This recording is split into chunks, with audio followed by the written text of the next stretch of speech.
आपने भक्त विल्लुमंगल का नाम सुना है? एक विल्लुमंगल नाम के भक्त हुए दक्षिण भारत के, जिन्होंने कृष्ण करणामृत ग्रंथ लिखा है।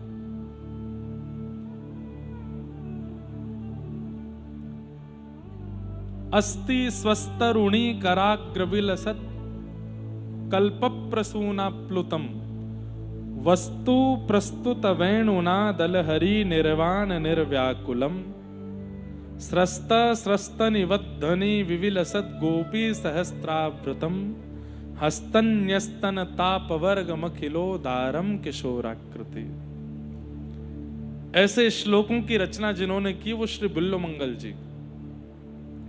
दक्षिण भारत में आपका जन्म हुआ था। परम कुलीन ब्राह्मण कुल में इनका जन्म हुआ, परंतु एक बार नदी पार करके पल्ली पार जब पहुंचे तो वहां एक वैश्या को इन्होंने देख लिया। इनका विवाह हो चुका था, लेकिन परम सुंदरी वैश्या को देख करके उस पर मन ऐसा अटका,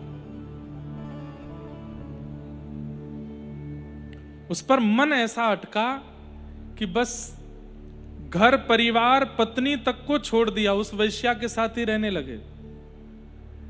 गीता में भगवान एक बात कहते हैं ना, नमे भक्त्या प्रणश्यति, मैं अपने भक्त का पतन नहीं होने देता। इस बात को सार्थक होते हुए देखने के लिए आप विल्लुमंगल जी का चरित्र सुनो।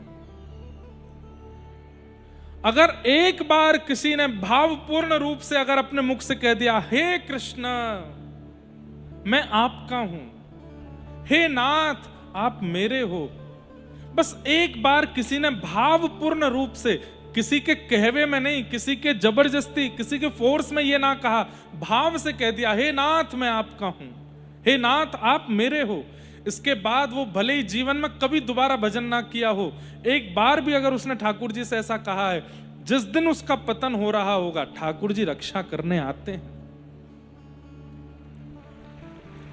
ठाकुर जी रक्षा करने आते हैं। और इसका प्रमाण श्री विल्लुमंगल जी का चरित्र सुनिए। विल्लुमंगल एक वैश्या के रूप में इतने आसक्त हो गए, अपने परिवार को छोड़ दिया, अपनी पत्नी को छोड़ दिया और उस वैश्या के साथ ही रहते हैं। अस्ति स्वस्तरुणी कराग्र विलसत्कल्प प्रसून प्लुतम वस्तु प्रस्तुत वेणुनादल हरि निर्वाण निर्व्याकुलम स्रस्त स्रस्त निवद्धनि विविलसत् गोपी सहस्त्राव्रतम हस्तन्यस्तन तापवर्गमखिलोदारम किशोराकृति। ठाकुर जी के रूप का ही वर्णन किया इन्होंने, लेकिन कैसे? पिता के प्राण चले गए, लेकिन पत्नी इतनी पतिव्रता थी विल्लुमंगल जी की, पति ने त्याग कर दिया, वैश्या के साथ रहने लगे, इतने पर भी पत्नी ने उनका त्याग नहीं किया। पत्नी घर में ही रहती है, विल्लुमंगल जी की प्रतीक्षा करती रहती है, और विल्लुमंगल जी वहां उस वैश्या के साथ आनंद करते हैं। 1 वर्ष बाद पिता का श्राद्ध था। घर के लोगों ने पत्नी से कहा, तुम जाओ विल्लुमंगल को ले आओ। और पूरी दुनिया जानती है वो कहां है, नदी के उस पार वैश्या के साथ रहता है। पत्नी कैसी है विल्लुमंगल जी की? नदी पार करके उस पार गई तो विल्लुमंगल जी नशे में धुत पड़े थे, तो वो वैश्या जिसके यहां रहते थे वो बाहर आई। हाँ जी कौन हो आप? बोले जो साल भर से आपके साथ हैं वो मेरे पति हैं। तो वैश्या को लगा ये लड़ने आई होगी, झगड़ने आई होगी, लेकिन बड़े प्रेम से उनकी पत्नी कहती है, मैं कोई और विक्षेप डालने नहीं आई हूं, मैं बस इतना कहने आई हूं उनके पिता का कल श्राद्ध है, मैं कहूंगी तो वो नहीं आएंगे और कोई कहेगा तो वो नहीं जाएंगे, पर वो आपसे बहुत प्रेम करते हैं, आप उनसे कह देना घर आ जाएं। वो वैश्या का हृदय जैसे मानो पिघल गया हो, नेत्रों में आंसू भर आए और उनकी पत्नी को देखकर के मानो वैश्या को लगा कि ये मेरी गुरु है, ये मेरी आदर्श है। कहां मैं केवल लोक रंजन में लगी रहती हूं, अपना जीवन पूरा निकाल दिया। एक ये पत्नी देखो, इतना दुष्ट निकृष्ट सब कुछ करने वाला पति इसका, लेकिन ये अभी भी उसकी कितनी विचार करती है, कितनी अधीन है अपने पति के। बिल्वमंगल को जब होश आया तो वैश्या ने डांटते हुए कहा, आज तुम्हारी पत्नी आई थी। बिल्वमंगल चिल्ला के बोले, वो क्यों आई थी यहां पर? बोले, तुम्हारे पिता का श्राद्ध है, बोलने आई थी कि चले जाना और तुम जाओगे कल, अपने पिता का श्राद्ध करके आना। कितनी कितनी सुंदर बुद्धि वाली, कितने सुंदर स्वभाव वाली पत्नी है तुम्हारी, तुम उसको छोड़ के कैसे रह सकते हो यहाँ पे? ये आसक्ति शरीर के प्रति, रूप के प्रति, ये सब क्यों है तुम्हारी? कितनी श्रेष्ठ पत्नी है तुम्हारी। लेकिन जिस व्यक्ति के ऊपर काम सवार होता है, उसको काम क्या, कोई भी दोष जिसके ऊपर सवार होता है ना, उसकी बुद्धि काम नहीं करती। फिर वैश्या के कहने पर बिल्वमंगल चले गए, जाकर के अपने पिता का श्राद्ध किया।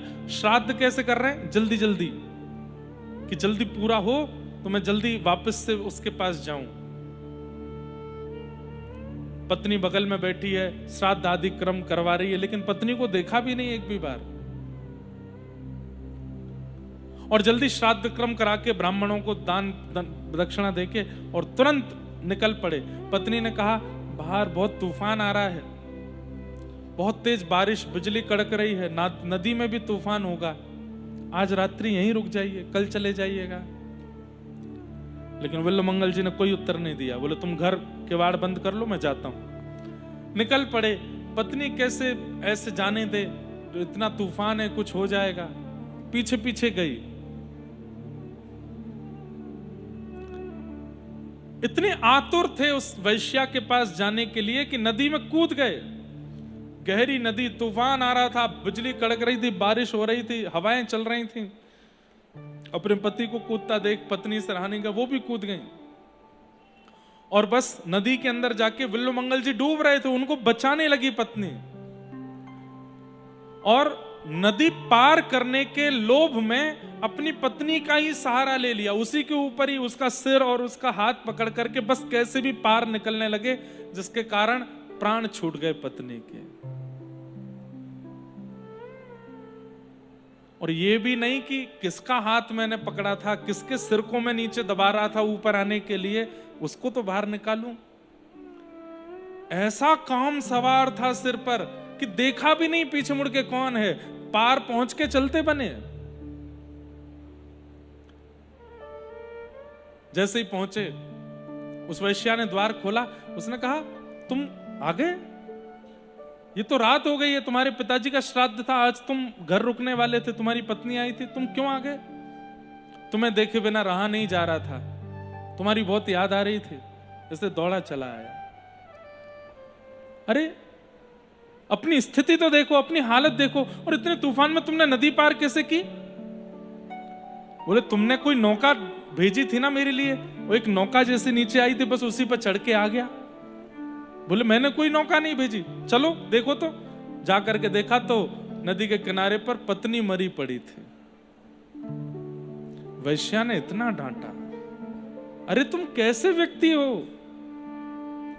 अपने पिता के श्राद्ध की रात्रि पर भी घर नहीं रुके, इतने रूप में और इतने शरीर में आसक्त हो कि दौड़े चले आए, नदी में कूद गए। तुम्हारी पत्नी तुम्हारी रक्षा के लिए कूदी थी, तुम उसके ऊपर चढ़ करके उसको डुबा करके यहां चले आए, और तुम्हारे मन में एक बार भी नहीं आया कि पीछे मुड़ के देख तो लूं कौन था। ऐसी रूप की आसक्ति, ऐसे तन की आसक्ति, इन आसक्तियों का कोई लाभ नहीं है। कुछ वर्ष बाद मेरा शरीर वृद्ध हो जाएगा, फिर कहां जाओगे? फिर किसी और को ढूंढोगे। अरे इतनी आसक्ति, इतना श्रम, इतना परिश्रम, इतना प्रेम ठाकुर जी से किया होता तो ठाकुर जी मिल जाते तुमको। पाप कर चुके हो तुम, अनंत पापों का बोझ है तुम्हारे सिर पर, अब मैं तुम्हारा त्याग करती हूं, आज के बाद मेरे साथ मत रहना।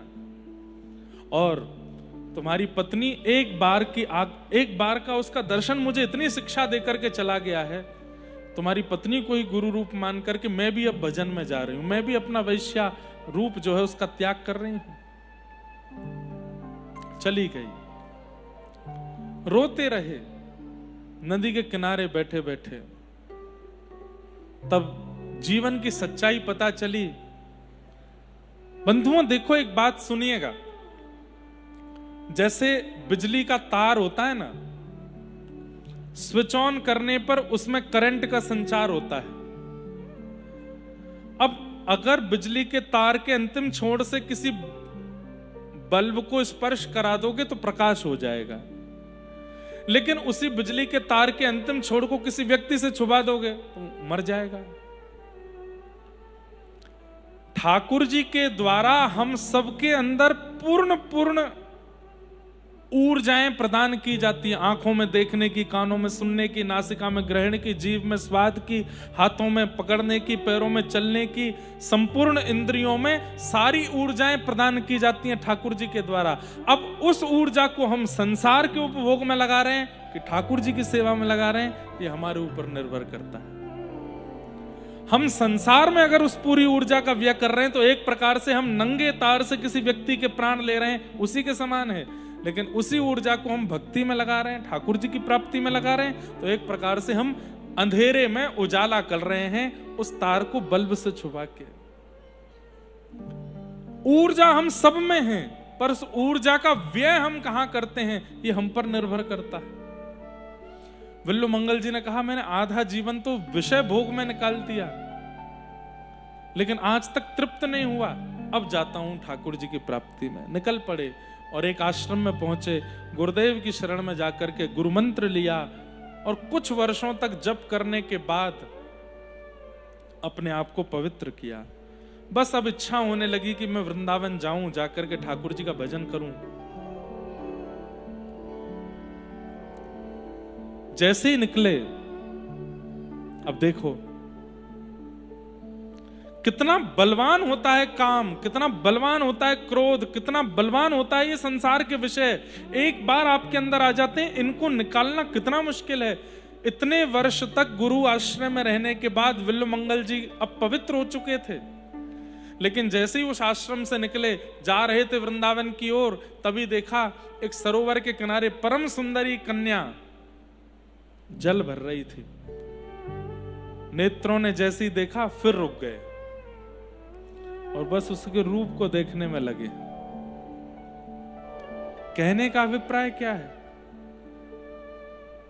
2, 4, 10 वर्ष के भजन से हमारा विकार नष्ट नहीं होता है, वो जाता है। बस ऐसा हमें लगता है कि अब चला गया, लेकिन गई हुई वस्तु वापस जरूर आती है। जब तक वो नष्ट नहीं होगी तब तक आप भजन करते ही रहिए। विल्लू मंगल जी ने सोचा कि उनके चित्त का काम अब नष्ट हो गया। नष्ट नहीं हुआ था, वो कुछ दिन के लिए गया था, वापस आ गया। स्त्री को देख के फिर से उसको देखने लगे। वो थोड़ी सी विचलित हुई, जल लेकर के घर की ओर जाने लगी तो उसका पीछा करने लगे। दौड़ करके घर के अंदर घुसी, अंदर से किवाड़ बंद कर ली। पति ने कहा, क्या हुआ? पता नहीं, कोई साधु वेश में है और मेरे पीछे पीछे यहां तक चला आया है, ऐसे देख रहे हैं, मुझे तो बहुत विचित्र लगता है। पति ने द्वार खोल के देखा तो हाथ में माला लगी थी, गले में कंठी पहनी थी और साधु का सही रूप विल्लू मंगल जी का। पति समझ गए, भजन तो किया है, भजनानंदी तो है, लेकिन अभी विषय पूर्ण रूपेण नष्ट नहीं हुआ।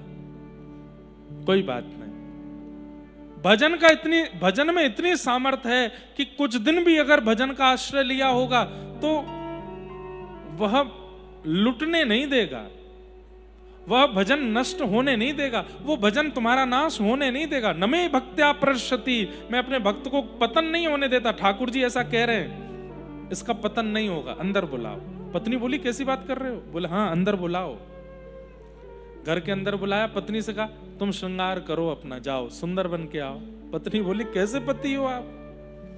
कोई मेरा पीछा करके आया, आप कह रहे हो श्रृंगार करके आओ? बोले अगर इसने भजन किया होगा तो ये बचेगा, और अगर इसके भजन में कमी होगी तो आज इसका स्पष्टीकरण इसी को हो जाएगा कि ये किस स्थिति में। घर में बुलाया, उसकी खूब सेवा की, भोजन प्रसाद पवाया। विल्लु मंगल जी बोले अब मेरा मन है कि मैं आपके घर में ही थोड़ा निवास कर लूं, थोड़ा आराम कर लूं। तो उस कन्या के पति ने कहा हमारे कक्ष में थोड़ा सो लीजिए। कक्ष में गए, उस स्त्री से बोले सुनो थोड़ा जल लेके आना। तो विल्लु मंगल जी ने कहा, तो जल लेने के लिए गई। जैसे विल्लु मंगल जी के पास आई, उसके रूप को देख करके अचानक से विल्लु मंगल जी के नेत्र बंद हुए और अपना पूर्व का जो स्वरूप था वो याद आया। यही हुआ था पहले भी, किसी के रूप में आसक्त होकर के मैंने सब नष्ट किया, सब बर्बाद किया, अंततो गत्वा सब कुछ नष्ट करके अपनी पत्नी का त्याग करवा के पिता की हत्या भी मेरे ही कारण हुई। आज मैं जैसे तैसे संभल करके सुधरा और आज फिर उसी स्थिति में जा रहा हूं, फिर से किसी के रूप में आसक्त हो रहा हूं। अब नहीं विल्लु मंगल, अब नहीं। एक बार तू अपना पतन कर चुका है। और एक बात याद रखिएगा बंधुओं, एक बार पतन हुआ, संभल गए, ठीक है, लेकिन संभलने के बाद दोबारा गिरे फिर नहीं उठ पाओगे। एक बार गिर करके उठा जा सकता है इस संसार में, लेकिन दूसरी बार गिर के नहीं उठा जा सकता। दूसरी बार गिरे तो फिर गिर ही जाओगे। इसलिए जो युवा भाई बहन यहां बैठे हैं, अभी आप युवा हो, आपके अंदर खूब ऊर्जा है, संसार के विषयों को भोगने का खूब बल है आपके पास। अभी आप किसी के रोकने से, बताने से भी नहीं रोकोगे, लेकिन एक बार पतन हो और तब यदि आत्मग्लानि हो कि मैंने गलत किया, उसी समय उठ खड़े होना। और उसके बाद जब खड़े हो तो याद रखना दोबारा नहीं करना, क्योंकि दोबारा यदि गिरे फिर नहीं संभल पाओगे।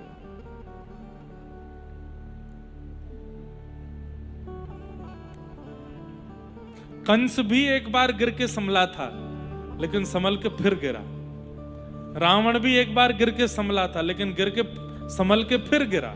ये दोबारा गिरने में ही नाश होता है हमारा। एक बार गिरने पर तो ठाकुर जी क्षमा कर देते हैं, पर दोबारा गिरने पर ठाकुर जी क्षमा नहीं, दृष्टि ही हटा लेते हैं। अब तू जो कर, मेरा तेरे से कोई मतलब नहीं है। और जैसे ही ठाकुर जी मतलब तोड़ देते हैं ना, फिर ही व्यक्ति संसार के उपभोगों में लगता है, फिर वही राक्षस बन जाता है। इसलिए एक बार पतन होने पर संभल जाइए, दोबारा की प्रतीक्षा मत कीजिएगा। विल्लु मंगल जी को आज उसका रूप देख करके देखते देखते मन में आया, तुरंत नेत्र बंद हो गए। नहीं विल्लु मंगल, तू एक बार अपना पतन कर चुका है, दोबारा नहीं। रोने लगे विल्लु मंगल और रोते रोते बोले मैं क्या करूं इन आंखों का, ये बार बार सुंदर रूप को देखने पर आसक्त हो जाती हैं। तुरंत नेत्र खोल के, लाल पड़े हैं नेत्र, अश्रु गिर रहे हैं। उस युवती से बोले सुनो, मेरी सेवा करोगी? बोले हाँ। तो सुई लेकर के आओ। क्या करेंगे आप? बोले लेके आओ ना। दुई से सुई लेकर के आई। सोचूं विचारूं कुछ करूं, नहीं, जैसे ही सुई ला करके दी, ले करके तुरंत अपनी दोनों आंखें फोड़ दी विल्लु मंगल जी ने। मेरे पतन करने में मेरे शरीर का जो अंग मुझे ठाकुर जी से मिलने में रोक रहा है, मैं उसे जीवित नहीं रखूंगा। फोड़ दी दोनों आंखें। बंधुओं, जीवन में जो दोष भगवत मिलन में बाधा बने, उस दोष का विषवत त्याग कर दीजिए तुरंत। क्योंकि अगर आपने उस दोष को संग रखा तो वही दोष एक दिन आपको अपने दोष के कुएं में ही ढकेल देगा, ठाकुर जी से नहीं मिलने देगा। आप आंख मत फोड़ना अपनी, वो नहीं कह रहा हूं मैं। मेरे कहने का अभिप्राय क्या है? दोष हम सब जानते हैं कि मुझ में क्या है। मुझ में दृष्टि का दोष है, मुझ में बोलने का दोष है, मुझ में सुनने का दोष है। दूसरों की चार लोग क्या बात कर रहे हैं सुनने में मुझे बड़ा अच्छा लगता है। हाँ, इसकी निंदा, उसकी स्तुति, इसके बारे में ये मुझे सुनना बहुत अच्छा लगता है। और फिर सुन के वहां बता देना इसमें बड़ी चुगली करने में अच्छा। सबको पता है मेरे अंदर दोष क्या है। उस दोष का आज ही त्याग करो। क्योंकि वो दोष ही कारण है जो भगवत मिलन में बाधा बन रहा है। विल्व मंगल जी ने नेत्र फोड़ लिए और नेत्र फोड़ करके ले ली लठिया हाथ में। वो तो बेहोश हो गई युवती सामने। ये क्या, कितना कितना विभत्स रूप देखने को मिला मुझे।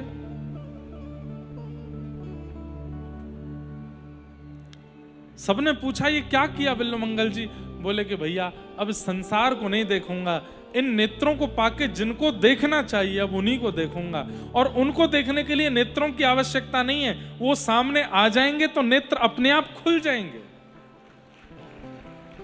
जितना संसार को देखने दिया देख लिया मैंने, अब नेत्रों की आवश्यकता नहीं है, अब तो ऐसे ही चलूंगा।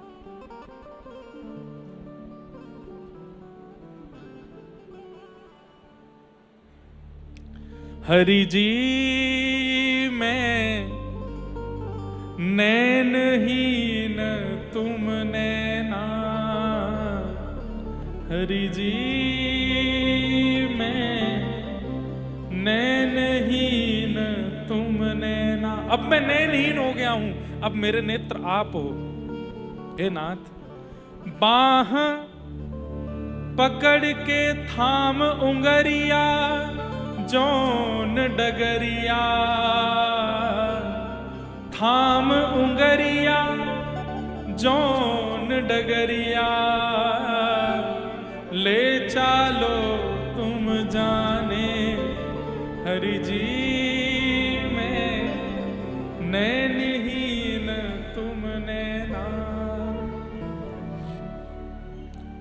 हे नाथ, अब मेरे नेत्र चले गए हैं, थाम उंगरिया जौन डगरिया, ले जानो तुम चाहे, आप जहां ले जाओगे अब वहां चलूंगा। वृंदावन पहुंच गए और वृंदावन जाकर के कदम्ब की छैया, यमुना जी का स्पर्श, रज का स्पर्श, अब नेत्र नहीं है, केवल तन से स्पर्श करके अनुभव कर रहे हैं उस भाव का। और करते करते एक दिन स्थिति आई, एक स्पर्श हुआ अंग को, जिस स्पर्श से संपूर्ण अंग पुलकित हो गया। स्पर्श करके बोले कौन हो? तो मानो बोलने लगे अरे मैं यहीं ब्रज को एक बाबा हूं। बोले नहीं, मुझे बहुत लोगों ने स्पर्श किया पर ऐसा अनुभव पहले कभी नहीं हुआ। तुरंत विल्व मंगल जी ने पकड़ लिया। बोले कौन हो? तुम्हारा स्पर्श मुझे अत्यंत प्रेम, अत्यंत भाव में विभोर कर रहा है, जल्दी बताओ तुम कौन हो। इतने में ही त्रिभंग ललित श्याम सुंदर प्रकट हो गए। विल्व मंगल, मैं हूं जिसको देखने के लिए तुम तरस रहे हो। हे नाथ, अब देरी मत करो, नेत्र प्रकट कर दो। ठाकुर जी ने तुरंत नेत्रों पर हाथ रखे, फूटे हुए चक्षु विल्व मंगल जी के प्रकट हो गए और त्रिभंग ललित श्याम सुंदर के मनोहर मधुर रूप का दर्शन उन्होंने कर लिया। और जब ठाकुर जी के रूप को देखा, अब ठाकुर जी ने कहा विल्व मंगल, अब दुनिया की सुंदर से सुंदर वस्तु तुम्हारे सामने आवे, जाओ उसमें आसक्त हो जाना। विल्व मंगल जी बोले नहीं हो पाऊंगा। क्यों? इतने सुंदर दृश्य को देखने के बाद, इतने सुंदर रूप को देखने के बाद अब संसार की हर वस्तु फीकी लग रही है। नाथ, आपसे सुंदर कोई नहीं है। तब उन्होंने ग्रंथ कृष्ण करणामृत ग्रंथ की रचना की, जिसमें केवल भगवान के रूप का ही वर्णन किया है। और उसके बाद असंख्य सुंदरी नारियां भी सन्मुख आ गईं, लेकिन विल्व मंगल जी के नेत्र सदा कहते रहे कृष्ण सा कोई नहीं, कृष्ण जैसे रूप झांकी किसी के नहीं। बंधु, मेरे मन में एक बात आती है कि हमारे अंदर जो दोष है वो दोष कब कहलाता है? जब वह भाव संसार को प्रस्तुत किया जावे। लेकिन वही भाव जब ठाकुर जी को प्रस्तुत कर दिया जाता है तो वही भक्ति बन जाता है। संसार के व्यक्ति को देखने की इच्छा हो रही है तो काम है, वही ठाकुर जी को देखने की हो जाए तो भक्ति हो जाएगी। संसार के व्यक्ति से लड़ने की इच्छा है तो वो क्रोध हो जाएगा, लेकिन वही ठाकुर जी के प्रति हो जाए तो भक्ति हो जाएगा। ठाकुर जी पे भी क्रोध किया जा सकता है। क्रोध कैसे? जैसे जनाबाई करती थी, जैसे मीराबाई करती थी, जैसे सूरदास करते थे, सब भक्तों ने भी ठाकुर जी पे क्रोध किया। मतलब वो दोष दोष कब कहलाता है? जब वो संसार में हो, लेकिन वही ठाकुर जी में हो जाए तो भक्ति हो जाता है। ऐसे बिल्लो मंगल। तो श्रीमद् भागवत क्या करती है? वैद्यम वास्तवमत्र वस्तु शिवदम तापत्रयोन्मूलनम। भगवान से हमारा संबंध कराती है। कैसा संबंध? शिवदम, कल्याणकारी। 7 दिन की कथा सुनकर के ठाकुर जी से आपका कोई संबंध होना चाहिए। मेरे ठाकुर जी कौन है? मेरे ये, ऐसी भावना प्रकट होनी चाहिए। और कैसा संबंध? बोले कल्याणकारी। और भागवत क्या करती है? बोले तापत्रयोन्मूलनम, तीनों तापों को उन्मूलन कर देती है। हमारे जीवन में जितने कष्ट हैं, कष्ट तो आएंगे पर उन कष्टों का अनुभव नहीं होगा, पता नहीं चलेगा कब कब में आए चले गए, ऐसा जीवन हो जाता है। श्रीमद्भागवते महामुनि कृते किंबा परैरीश्वरः सद्यो हृद्यवरुध्यते त्रिकृतभिः शुश्रूषुभिस्तत्क्षणात्। जिन कथा को सुनने की इच्छा मात्र से चित्त में ठाकुर जी आके विराजमान हो जाते हैं, ऐसी भागवत को हम बारंबार प्रणाम करते हैं। आपको एक हफ्ता पहले मानो कोई बोर्ड दिखाई दिया और आपको, अरे अहिल्यानगर में कथा है, मैं तो सुनने जाऊंगा। जैसे ही आपने मन बनाया मैं सुनने जाऊंगा, उसी क्षण आपके चित्त में राधा रमन लाल प्रकट हो गए। आप नहीं आए हो कथा में, आप नहीं आए हो कथा में, ठाकुर जी लेके आए हैं आपको। और आगामी 7 दिन तक ये चित्त में ही रहेंगे। कथा कराने वाले, कथा करने वाले, कथा सुनने वाले, सबके चित्त में ठाकुर जी आके बैठ जाते हैं, वही लेके आते हैं कथा में। बस 8वें दिन भी वो चित्त में रहें, क्योंकि ऐसा होता है कथा विश्राम होती ठाकुर जी चले जाते हैं। आप लोगों को ऐसा प्रयास करना है कि वो जाए ना, सदा यहीं रहे। हो तू न संभाले तो हमें कौन संभाले, ओ तू न संभाले तो हमें कौन संभाले। हे जगन्नाथ। गाइए हमारे साथ, ऊंचे स्वर में गाओ। हे जगन्नाथ चक्कानैन जगन्नाथ चक्कानैन नीलाचल वारे, तू न संभाले तो हमें कौन संभाले। ओ तू न संभाले तो हमें कौन संभाले। हे मेरी ये नैया है अब तो तेरे हवाले, मेरी ये नैया है अब तो तेरे हवाले। हाँ मेरी ये नैया है सिर्फ तेरे हवाले, मेरी ये नैया है अब तो तेरे हवाले। ओ तू न संभाले तो हमें कौन संभाले। हाँ तू न संभाले तो हमें कौन संभाले। हे तू न संभाले तो हमें कौन संभाले। हो तू न संभाले तो हमें गाओ। कौन संभाले। मेरे प्रभु जगन्नाथ जगन्नाथ चक्कानैन, चक्कानैन, हे जगन्नाथ जगन्नाथ हाँ चक्कानैन चक्कानैन, नीलाचल वारे, तू न संभाले तो हमें कौन संभाले।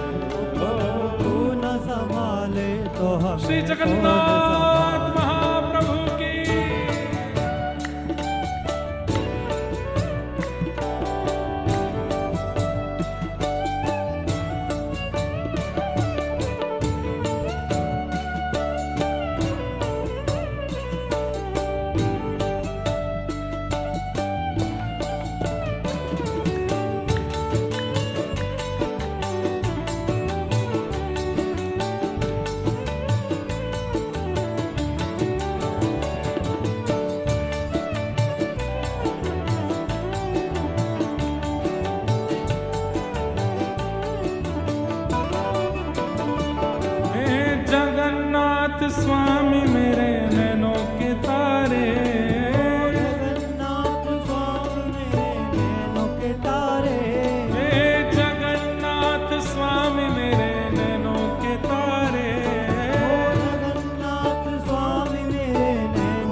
देखो, नामदेव जी महाराज कहते हैं कीर्तन में एक ही अपराध है कि कीर्तन चल रहा है और हम ना गा रहे हैं और ना करताल बजा रहे हैं। नृत्य तो बहुत आगे की बात है, लेकिन कई लोग सोफा वाले हमको दिख रहे हैं जो बैठे बैठे केवल सुन रहे हैं। नहीं, आप भले नृत्य मत करो पर करताल बजा करके ऊंचे स्वर में गाओ, जगन्नाथ जगन्नाथ चक्कानैन चक्कानैन जगन्नाथ जगन्नाथ चक्कानैन चक्कानैन नीलाचल वरे तू न संभाले तो हमें कौन संभाले। तू न संभाले तो हमें कौन संभाले।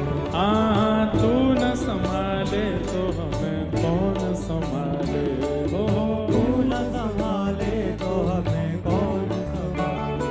हे बलभद्र सुभद्रा संग आप विराजे, सुभद्रा में आप विराजे। हाँ बलभद्र सुभद्रा संग आप विराजे। सुभद्रा संग आप विराजे। ओ तू न संभाले तो हमें कौन संभाले। ओ तू न संभाले तो हमें कौन संभाले। हाँ, तू न संभाले तो हमें कौन संभाले। तू न संभाले तो हमें कौन संभाले। मेरे प्रभु जगन्नाथ जगन्नाथ चक्कानैन जगन्नाथ चक्कानैन नीलाचल वरे तू न संभाले तो हमें कौन संभाले। तू न संभाले तो हमें कौन संभाले। ओ मेरे बिगड़े काज स्वामी आप संभाले। मेरे बिगड़े रामनाथ आप सवारे। हाँ, मेरे बिगड़े काज स्वामी आप संभाले। मेरे बिगड़े काज सारे आप सवारे। हमें तू न संभाले तो हमें कौन संभाले। ओ तू न संभाले तो हमें कौन संभाले। हाँ, तू न संभाले तो हमें कौन संभाले।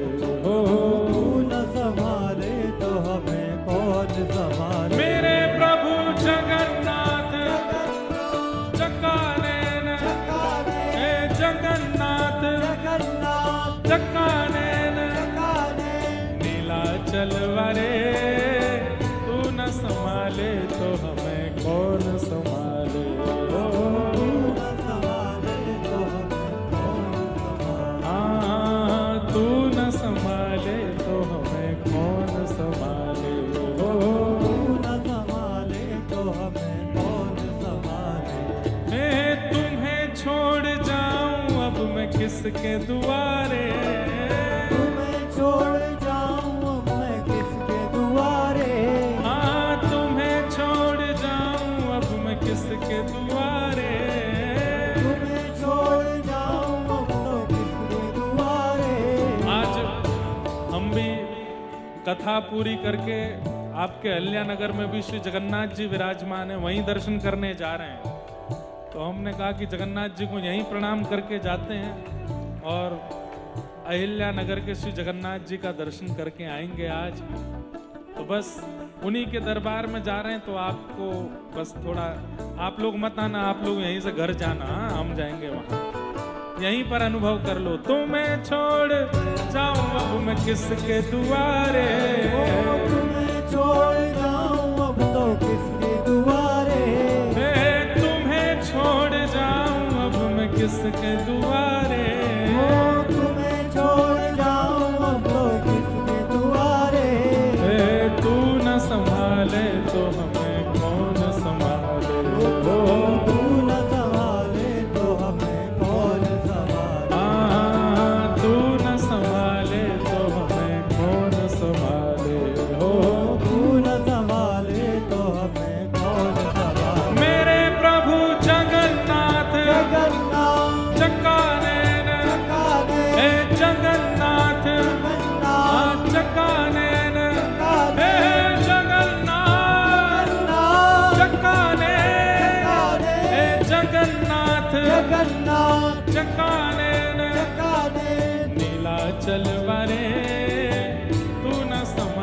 तो हमें